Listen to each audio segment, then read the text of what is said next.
Hi, and welcome to the show where we share the stories of the many who intersect with our healthcare system but are rarely heard from. My name is Kevin Poe, founder and editor of Kevin MD. Today on the show, we have Emily Masterson. She's a pediatric resident, and she wrote the Kevin MD article, A Medical Student About to Graduate and a Lack of Closure. Emily, welcome to the show. Hi there. Thanks for having me. So we could get into your article in a little bit, but first off, can you share your story and your journey to where you are today? Definitely. So I was born and raised in Gilbert, Arizona, which is a suburb of Phoenix. I attended the University of Arizona for my undergraduate degree in biomedical engineering and math. And then I went straight through to medical school at Wake Forest in North Carolina. Didn't know anyone in the whole state before moving there, but I think it was a great decision to do my medical training there. And I just started my pediatrics internship at the University of Michigan.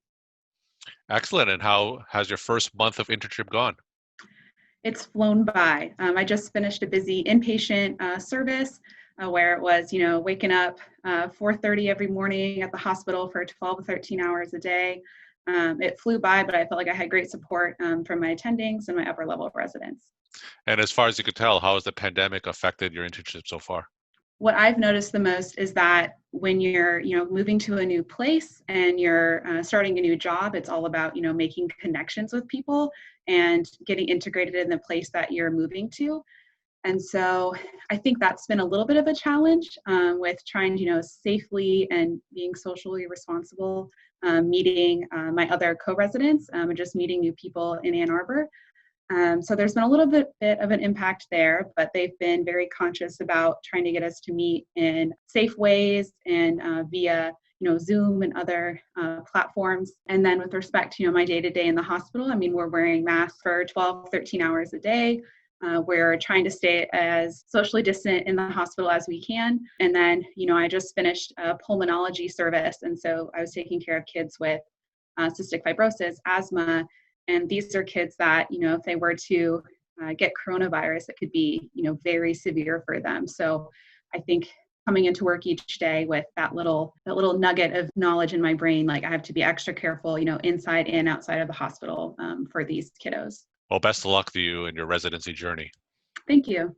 So let's get into your Kevin MD article, A Mhm. Medical Student About to Graduate and a Lack of Closure. Now, for those who haven't read your article, can you walk my audience through it and share the story of why you decided to write it? Definitely. My last day of medical school, I was doing a rotation in pediatric ear, nose, and throat, or ENT, and I was in the operating room.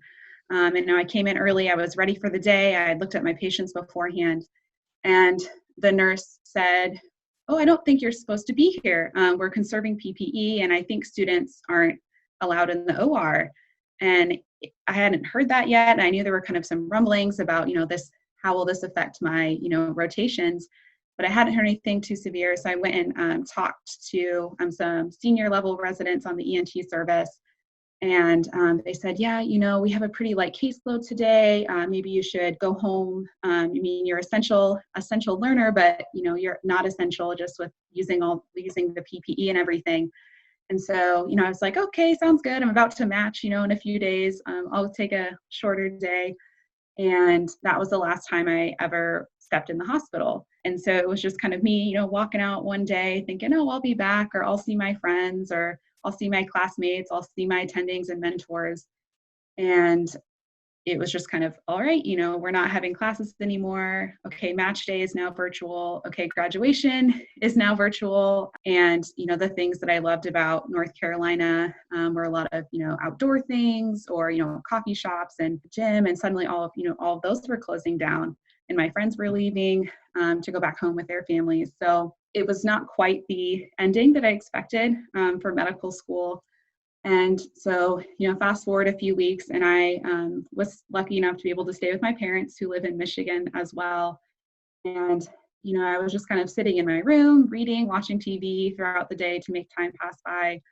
And I have a friend who's a nurse in a COVID unit in California. And then, I'm hearing her story directly from her.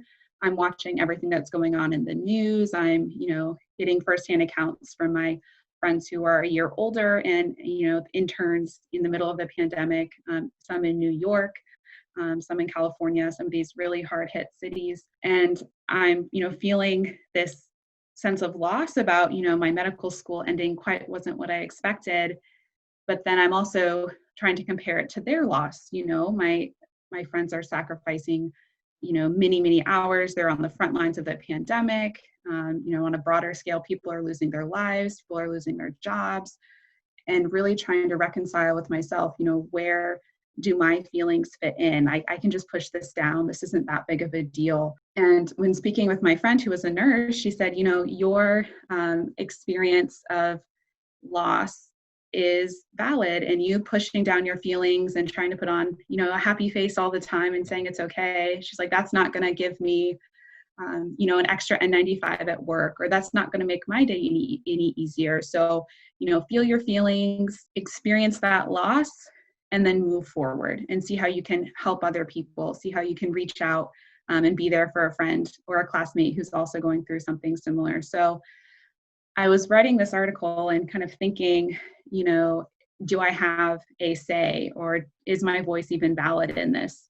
I wasn't, in the hospital. I didn't have any, direct family members that were ill at the time. And so there was a lot of, is my perspective even valid? And during the article, I kind of discussed this and walking through, the different milestones in medical education and how those weren't there, walking through my knowledge of others' perspectives and contrasting those with my own, and kind of my inner turmoil of, is this even a valid feeling? And what was really kind of nice and surprising to me was, I was so excited the article got accepted, it was published, but I still had those feelings of, is do one of my friends even want to read this? Would anyone want to hear this?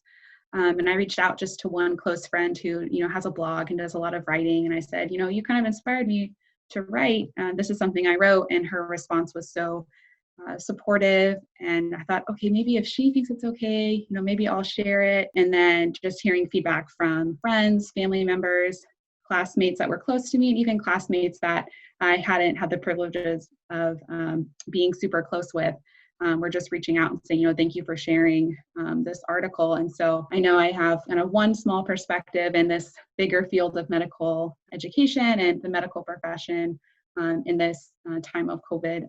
But I was really grateful to have a platform to share this through your website.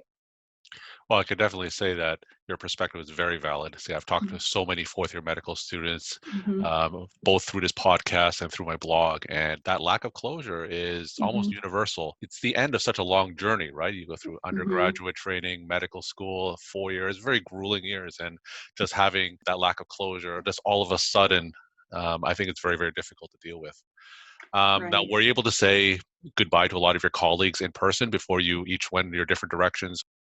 I had kind of right before the weekend before our school got canceled, I had a small get together with some friends, and we just had dinner together. There was maybe 3 or 4 of us. And so those were kind of my real close classmates. So I was really grateful to have that opportunity, not necessarily knowing that it would be the last time that we see each other. And then kind of as school kind of faded out and friends started leaving, we tried to find ways to meet up kind of one-on-one, or whether it was doing an outdoor activity or just FaceTiming each other. Using FaceTime and Zoom and the virtual platforms actually allowed me to say goodbye to a fair amount of people as well.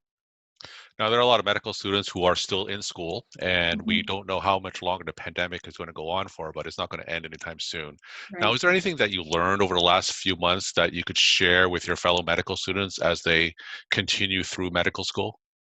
Definitely. And one of the roles that I had at Wake Forest was being an advisor for the medical students that are interested in pediatrics. So it was a little bit tricky at times, when they're looking for advice for interview season or how to set up their 4th year. And this is something that is totally unprecedented. It's very different from my experience as a 4th year medical student in rotations and interviewing. And so what I usually counsel them and just kind of advise is, you can't plan for everything. And so I know a lot of people in the medical profession love planning and like having things kind of all of their ducks in a row. And I think that this pandemic and these experiences have taught me that you can't plan everything. And just to put your best foot forward, whether it's for interviews or rotations, and try and find a way that you can show your individuality and kind of shine in those moments. So being, I guess, comfortable with the uncomfortable, and trying to advocate for yourself, especially when things are so uncertain. Sure. We're talking to Emily Masterson. She's a pediatric resident, and she wrote the Kevin MD article, A Medical Student About to Graduate and a Lack of Closure. Emily, is there anything that you know now that you wish you knew back before the pandemic started?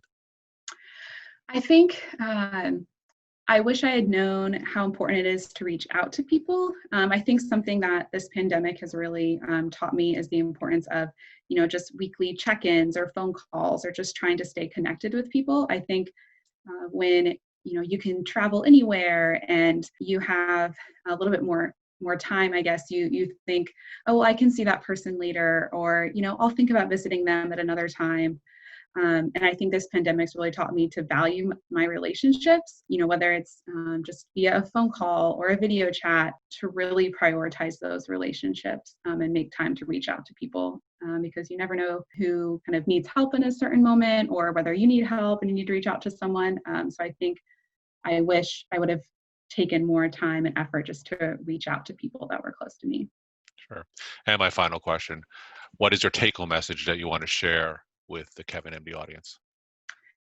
I think being aware of your own feelings and knowing that they are valid, it's easy to compare yourself to others and say, they have it way worse than me, they have it way better than me, where do I fit in?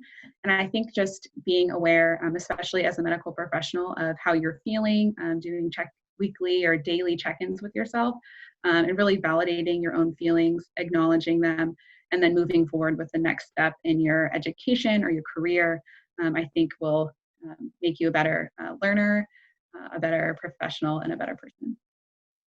Emily, best of luck to you in the future, and thank you so much for being on the show. Thank you. I appreciate it.